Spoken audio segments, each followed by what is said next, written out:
حضرت علی رضی اللہ تعالیٰ عنہ نے انہیں سمجھانے کی بہت کوشش کی، دلائل دیے، گفتگو کی، لیکن ہر گروہ میں کچھ لوگ ایسے ہوتے ہیں جو اپنی رائے کو ہی حق سمجھنے لگتے ہیں۔ دھیرے دھیرے خوارج اور زیادہ سخت ہو گئے اور پھر دھیرے دھیرے انہوں نے ان مسلمانوں کو بھی نشانہ بنانا شروع کر دیا جو ان سے اگری نہیں کرتے تھے۔ سچویشن اب بہت ڈینجرس ہو چکی تھی، کیونکہ اب چیلنج صرف سیاسی نہیں رہا تھا، اب مسئلہ سیکیورٹی اور سٹیبلٹی کا بھی تھا۔ حضرت علی رضی اللہ تعالیٰ عنہ نے پوری کوشش کی تھی کہ امت کو مزید نقصان نہ پہنچے، لیکن حالات روز بروز مشکل ہوتے جا رہے تھے۔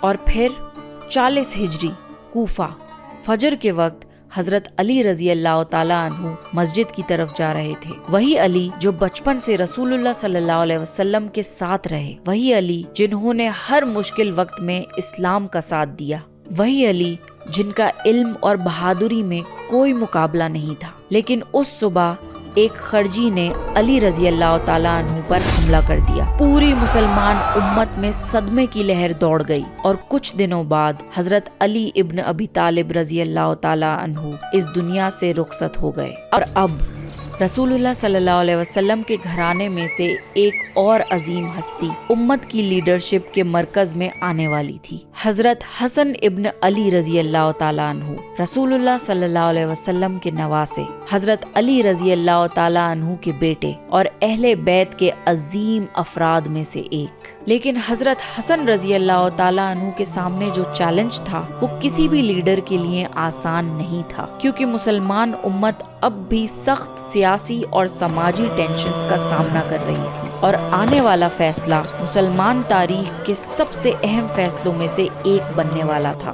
حضرت علی رضی اللہ تعالیٰ عنہ کی شہادت کے بعد حضرت حسن رضی اللہ تعالیٰ عنہ مسلمان امت کے خلیفہ بنے۔ اس وقت مسلمان قوم دو بڑے پولیٹیکل سینٹرز میں تقسیم نظر آ رہی تھی۔ ایک طرف عراق تھا جہاں حضرت حسن رضی اللہ تعالیٰ عنہ کو سپورٹ حاصل تھا، اور دوسری طرف شام تھا۔ آج کے دور میں شام سے مراد سیریا اور اس کے آس پاس کے علاقے سمجھے جا سکتے ہیں۔ اس وقت شام کے گورنر حضرت معاویہ رضی اللہ تعالیٰ عنہ تھے۔ حضرت معاویہ رضی اللہ تعالیٰ عنہ کوئی عام شخصیت نہیں تھے، وہ رسول اللہ صلی اللہ علیہ وسلم کے صحابی تھے اور کئی سالوں سے اس پورے ریجن کو مینیج کر رہے تھے۔ ان کے پاس ایک مضبوط ایڈمنسٹریشن تھی، ایک ڈسپلنڈ آرمی تھی، اور بہت سے لوگ انہیں ایک اسٹرانگ لیڈر کے طور پر دیکھتے تھے۔ اب مسلمان امت ایک بہت نازک موڑ پر کھڑی تھی۔ ایک طرف حضرت حسن رضی اللہ تعالیٰ عنہ تھے اور دوسری طرف حضرت معاویہ رضی اللہ تعالیٰ عنہ تھے۔ حضرت حسن رضی اللہ تعالیٰ عنہ جانتے تھے کہ اگر آج دونوں طرف سے لشکر نکلے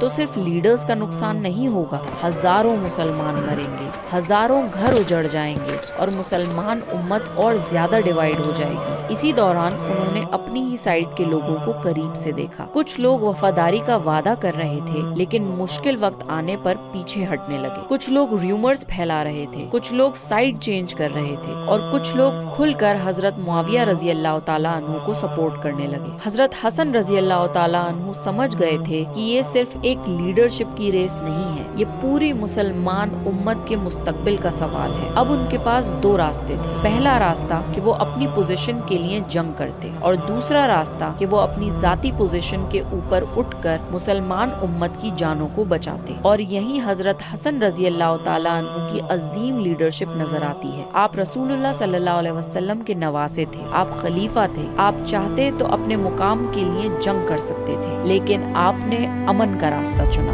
آپ نے صلح کو چنا، آپ نے مسلمانوں کے خون کو اپنی پوزیشن سے زیادہ اہمیت دی۔ اور پھر حضرت حسن رضی اللہ تعالیٰ عنہ نے خلیفہ کی پوزیشن سے سٹیپ ڈاؤن ہونے کا فیصلہ کر لیا۔ یہ فیصلہ کمزوری کا نہیں تھا، یہ فیصلہ بہت بڑی ہمت کا تھا، کیونکہ کبھی کبھی تلوار اٹھانا آسان ہوتا ہے لیکن اپنے ایگو کو سائیڈ پر رکھ کر امن کو چننا اس سے بھی زیادہ مشکل ہوتا ہے۔ اسی واقعے کے بارے میں محمد صلی اللہ علیہ وسلم نے سالوں پہلے فرمایا تھا، میرا یہ بیٹا سردار ہے اور اللہ اس کے ذریعے مسلمانوں کے دو بڑے گروہوں میں صلح کروائے گا۔ اور واقعی حضرت حسن رضی اللہ تعالیٰ عنہ نے ایسا ہی کیا۔ انہوں نے ایک ایسی سول وار روک دی جو شاید پوری مسلم دنیا کو ہلا کر رکھ دیتی۔ حضرت حسن اور معاویہ رضی اللہ تعالیٰ عنہ کی صلح کے بعد مسلمان دنیا میں ایک نئی سٹیبلٹی نظر آنے لگی۔ کئی سالوں سے چلنے والی سیاسی ٹینشنز میں کمی آئی اور لوگوں نے سکون کی سانس لی۔ وقت گزرتا گیا، لیکن پھر اہل بیت پر ایک اور غم آیا۔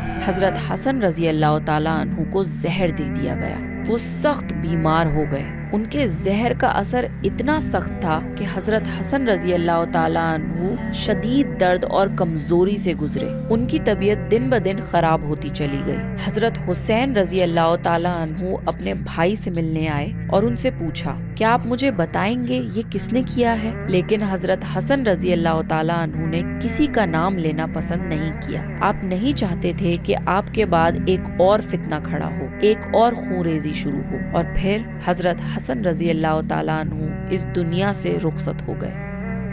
رسول اللہ صلی اللہ علیہ وسلم کے وہ نواسے جن کو محمد صلی اللہ علیہ وسلم چوما کرتے تھے، زہر دے کر شہید کر دیے گئے۔ اب اہل بیت کی ذمہ داریاں حضرت حسین رضی اللہ تعالیٰ عنہ کے کندھوں پر آ گئی تھیں۔ وقت گزرتا گیا اور معاویہ رضی اللہ تعالیٰ عنہ کے انتقال کا وقت آ گیا، لیکن مرنے سے پہلے معاویہ رضی اللہ تعالیٰ عنہ نے اپنے بیٹے یزید کو اپنا جانشین مقرر کر دیا، پر انہوں نے یزید سے کہا کہ یزید کو کچھ صحابیوں کی پرمیشن لینی ہوگی۔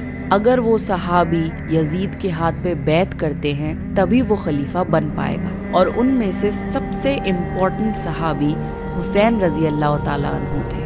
سچ بات یہ ہے کہ یزید مسلمانوں کا خلیفہ بننے کے لائق نہیں تھا، اور حسین رضی اللہ تعالیٰ عنہ کو یہ بات اچھی طرح پتہ تھی۔ کچھ صحابیوں نے یزید کی خلافت کے لیے بیعت دے دی، لیکن حسین رضی اللہ تعالیٰ عنہ نے بیعت نہیں دی۔ اور اسی وقت سینکڑوں کلومیٹر دور ایک اور شہر میں کچھ اور ہو رہا تھا، کوفہ۔ وہی کوفہ جو پہلے حضرت علی رضی اللہ تعالیٰ عنہ کا مرکز رہ چکا تھا، وہی کوفہ جہاں اہل بیت سے محبت کرنے والے بہت سے لوگ موجود تھے۔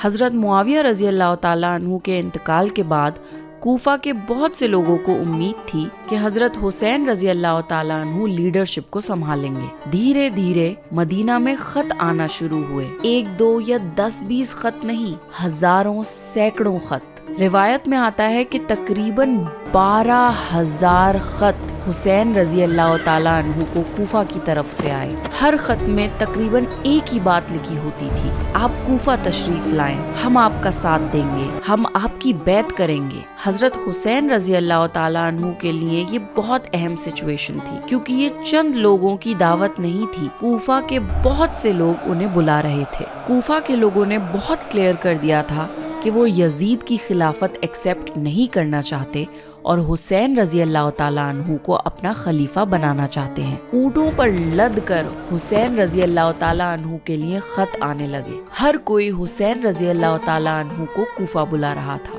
لیکن حسین رضی اللہ تعالیٰ عنہ نے جلد بازی نہیں کی۔ آپ نے فیصلہ کیا کہ پہلے وہاں کی اصل سچویشن کو سمجھا جائے، تو انہوں نے مسلم بن عقیل رضی اللہ تعالیٰ عنہ کو کوفہ بھیجا، جو کہ حسین رضی اللہ تعالیٰ عنہ کے کزن بھی تھے۔ مسلم بن عقیل رضی اللہ تعالیٰ عنہ جب کوفہ پہنچے تو وہاں کے لوگوں نے انہیں بہت اچھی طرح ویلکم کیا اور اوپنلی حسین رضی اللہ تعالیٰ عنہ کے لیے اپنا سپورٹ ظاہر کیا۔ لوگوں کے جھنڈ ان کے پاس آنے لگے اور بیعت کرنے لگے۔ تقریباً 14,000 لوگوں نے حضرت حسین رضی اللہ تعالیٰ عنہ کے حق میں بیعت کی، اور ہر ایک بیعت کرنے والا شخص اپنی فیملی کے ملٹیپل ممبرز کو ریپرزینٹ کر رہا تھا، یعنی پورے کوفہ شہر نے حسین رضی اللہ تعالیٰ عنہ کے لیے سپورٹ ظاہر کیا۔ مسلم بن عقیل رضی اللہ تعالیٰ عنہ نے یہ ساری سچویشن دیکھ کے حضرت حسین رضی اللہ تعالیٰ عنہ کو پیغام بھیجا، اور انہوں نے حضرت حسین رضی اللہ تعالیٰ عنہ کو کوفہ سفر کرنے کا گرین سگنل دے دیا۔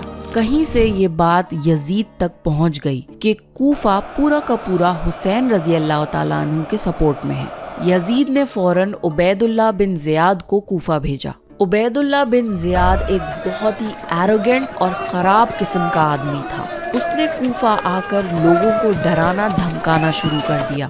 دھیرے دھیرے لوگ اپنے ڈیسیژن سے ہٹنے لگے، لوگوں پر پریشر ڈالا گیا، قبیلے کے سرداروں کو بلایا گیا، دھمکیاں دی گئیں، اور دھیرے دھیرے جو لوگ کل تک سپورٹ کا وعدہ کر رہے تھے وہ پیچھے ہٹنا شروع ہو گئے۔